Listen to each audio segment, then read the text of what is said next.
See, fundamentally, not only me, KCR Garu himself has time and again said that this is a vendetta on BRS party, this is a vendetta on KCR Garu, that has been reflected on Kavita.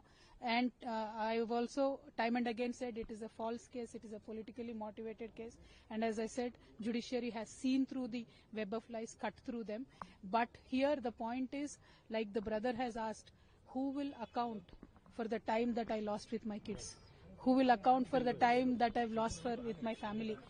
ఇవన్నీ న్యాయం చివర్లో గెలిచిన 5.5 నెలలు నన్ను జైల్లో పెట్టి నన్ను నా కుటుంబానికి నా పిల్లలకి దూరం చేసినటువంటి సమయాన్ని ఎవరు తిరిగి తీసుకొస్తారు?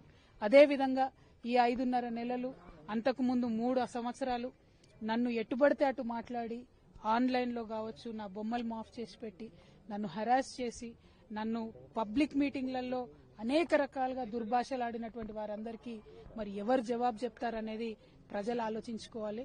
ఒక నైతికతను క్రాస్ చేసి ఎట్టుబడితే అటు రిజల్ట్ రాకముందు మాట్లాడడం అనేటటువంటిది సమాజం కూడా అర్థం చేసుకోవాలని చెప్పి నేను కోరుతా ఉన్నాను.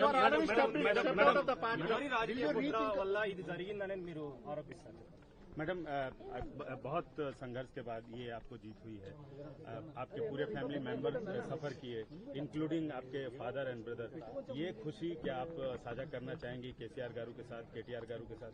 हमने हमारे माताजी का आशीर्वाद लिया है ये रिजल्ट मिलते ही, और बाकी जो चीजें हैं वो ज्यादा अभी इस टाइम बोलने वाली चीजें नहीं है, लेकिन हम यही कहना